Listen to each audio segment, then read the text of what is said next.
आपने कभी सुना है 14 लोक? ये कोई कहानी नहीं, बल्कि एक गहरा आध्यात्मिक रहस्य है। हमारे ब्रह्मांड में कुल 14 लोक माने गए हैं, 7 ऊपर और 7 नीचे। ऊपर के 7 लोक, इन लोकों में आत्मा ऊंचाई की ओर बढ़ती है, ज्ञान, शांति और मोक्ष की दिशा में। भूलोक, ये वो लोक है जहां हम सभी मनुष्य रहते हैं। इसे मृत्यु लोक भी कहा जाता है, क्योंकि यहाँ जन्म और मृत्यु का चक्र चलता रहता है।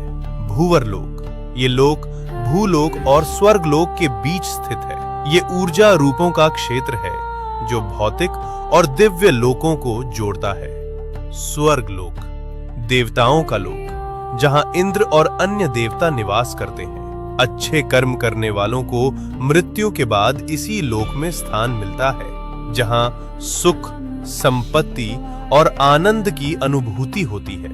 महरलोक, ये दिव्य ऋषियों, तपस्वियों और महान आत्माओं का निवास स्थान है, जहां वशिष्ठ और विश्वामित्र जैसे महान ऋषि तपस्या करते हैं। जनलोक, इस लोक में वे आत्माएं निवास करती हैं जिन्होंने ज्ञान और ध्यान में परम सिद्धि प्राप्त की होती है।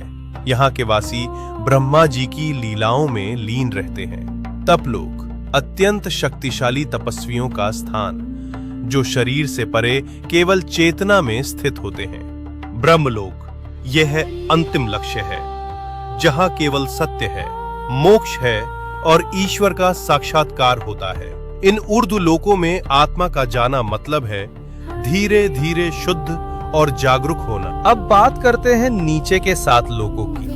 यहाँ भोग, मोह और भ्रम ज्यादा होता है। अतल लोक, राक्षसों और मायावी शक्तियों का घर।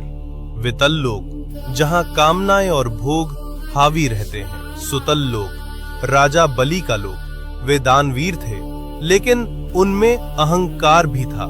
रसातल लोक, जहाँ भ्रम, लालच और अज्ञान का घना अंधेरा है। तालातल लोक, छल, धोखा और झूठ से भरा हुआ लोक। महातल लोक, जहां अंधकार और अहंकार का बोलबाला है। पाताल लोक, सबसे नीचे का लोक, तामसिक ऊर्जा और इच्छाओं का केंद्र। लेकिन इन सब का मतलब सिर्फ बाहरी दुनिया नहीं है। ये 7 लोक हमारे भीतर की नकारात्मक सोच और कमजोरियों का प्रतीक हैं। तो जब हम सच्चाई, भक्ति और सेवा में लगते हैं, हम ऊपर के लोकों से जुड़ते हैं, और जब हम लालच, मोह और गुस्से में फंसते हैं, हम नीचे गिरते हैं। सोच बदलो, लोक बदल जाएगा।